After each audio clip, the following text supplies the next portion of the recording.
Ketua Komisi Pemberantasan Korupsi atau KPK Agus Raharjo menyatakan bahwa akan ada tersangka baru dari kasus korupsi proyek KTP elektronik dari kalangan pengusaha dan birokrat. Informasi selengkapnya akan disampaikan oleh Syaza Wisastro langsung dari Gedung KPK Jakarta. Syaza, bagaimana perkembangan kasus iktp dan kapan akan nama tersangka baru itu akan diumumkan?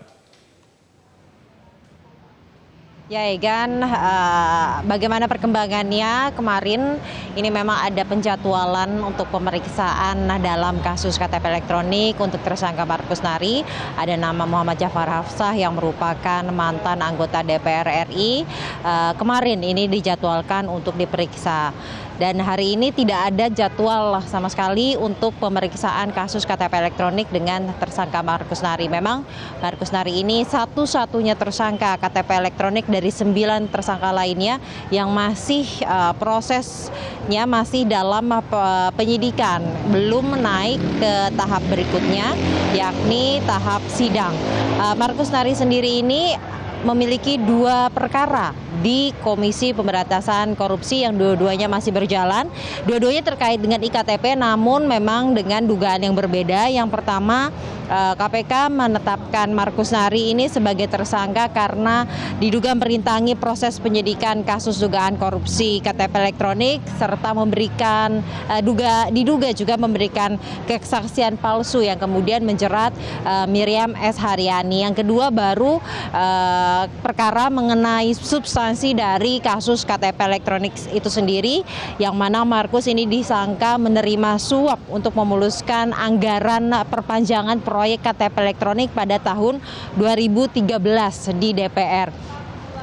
Dan hingga saat ini memang tidak begitu terdengar nama Markus Nari. Karena memang proses penyidikan ini sudah berjalan cukup lama. Markus Nari ditetapkan pada tahun lalu. Pada saat awal-awal proses penyidikan KTP elektronik ini kemudian mencuat kembali ke permukaan.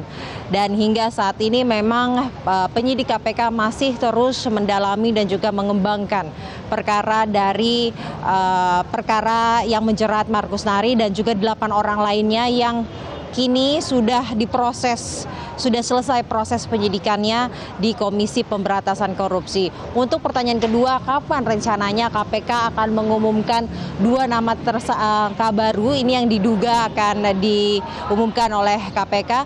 Hingga siang hari ini kami hanya mendapatkan konfirmasi, kami harus menunggu kapan konferensi pers pengumuman tersangka baru ini akan dilakukan oleh Komisi Pemberantasan Korupsi. Namun yang kami dapat sampaikan bahwa ekspos dan juga gelar perkara 2 proses untuk kemudian menentukan siapa tersangka baru ini sudah dilakukan oleh penyidik Komisi Pemberantasan Korupsi bersama 5 pimpinan, sehingga memang kita tinggal menunggu kapan Komisi Pemberantasan Korupsi ini akan menjadwalkan untuk mengumumkan dari hasil gelar perkara maupun ekspos yang telah dilakukan tersebut. Egan.